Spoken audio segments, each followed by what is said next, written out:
High, আমি রিতমা। আশা করি সবাই খুব ভালো আছো।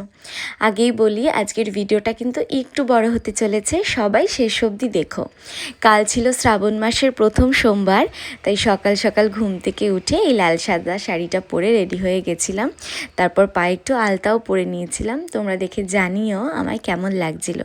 তারপর সোজা চলে গেছিলাম ঠাকুর ঘরে, গিয়ে আগেই মহাদেবের অভিষেকের পঞ্চামৃতটা রেডি করে নিয়ে আস্তে আস্তে সব পুজোর জিনিস গুছিয়ে নিয়ে পুজো করতে বসে গেছি। কাল আমি, আমার ননদ আর শাশুড়ি মা একসাথে পুজো করেছি। এবার বলি, বাবা মহাদেবের পুজো করার জন্য কিন্তু বিশেষ কিছুর প্রয়োজন হয় না, একটু জল দিয়ে পুজো করলেই মহাদেব সন্তুষ্ট হয়।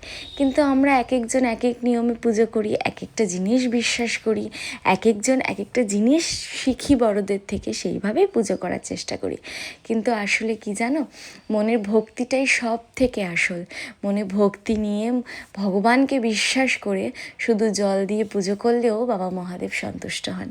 যাই হোক, আমি যেভাবে জেনেছি, বুঝেছি, যেভাবে বিশ্বাস করি সেইভাবেই পুজো করার চেষ্টা করেছি। প্রথমে এক এক করে সবাই অভিষেক করে নিয়ে তারপর আবার পরিষ্কার জল দিয়ে মহাদেবকে স্নান করিয়ে সুন্দর করে সাজিয়ে নিয়েছিলাম। ফুল দিয়ে, বেলপাতা দিয়ে, আতপ চাল সব আস্তে আস্তে এক এক করে অর্পণ করে সুন্দর করে সাজিয়েছি। এখানে কিন্তু দেখে কেউ বলো না যে আমি বাঁ হাতে ফুল দিচ্ছিলাম, একদমই না, ক্যামেরাটা উল্টো করে সেট করা ছিল। তোমরা দেখে জানাবে মহাদেবকে কেমন লাগছিল। বাড়ির পুজো সম্পূর্ণ করে আবার একটু রেডি হয়ে নিলাম। শাড়িটা একদমই পাল্টাইনি, কারণ অনেকটা লেট হয়ে গেছিলো, আমাকে একটা জায়গায় যেতে হবে। একটু মেকআপ করে তাড়াতাড়ি বেরিয়ে ট্রেন ধরে সোজা চলে গেছিলাম পিউর বাড়ি। অর্ধেক রাস্তা থেকে অনেক বৃষ্টি শুরু হয়ে গেছিলো, খানিকটা ভিজেও গেছি। যাই হোক, পৌঁছে গিয়ে দেখি ঈশিতা এদিকে চলে এসছে, আর আমাদের পাপাইদা মানে পিউর বর তখন অলরেডি পুজোতে বসে গেছিলো।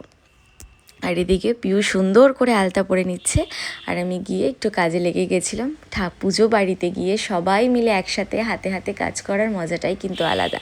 আর দেখলে ওই কাকিমা কী সুন্দর সিঙাই বাজাচ্ছিল, কি সুন্দর, কেউই পারছিল না, কিন্তু ওই কাকিমা এসে কি সুন্দর করে বাজালো। তারপর আবার বাবা মহাদেবের অভিষেক করলাম এক এক করে।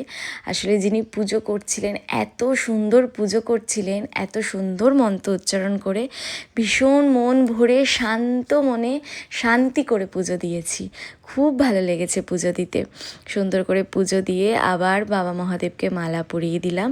কি সুন্দরভাবে পুজো হয়েছে, এত সুন্দরভাবে সাজিয়েছে, খুব ভালো লেগেছে। কালকের দিনটা কে কীরমভাবে কাটিয়েছো আমাকে জানিও। আজকে তাহলে আসি, আবার কালকে অন্য একটা ভিডিওতে দেখা হবে। সবাই ভালো থেকো, টাটা।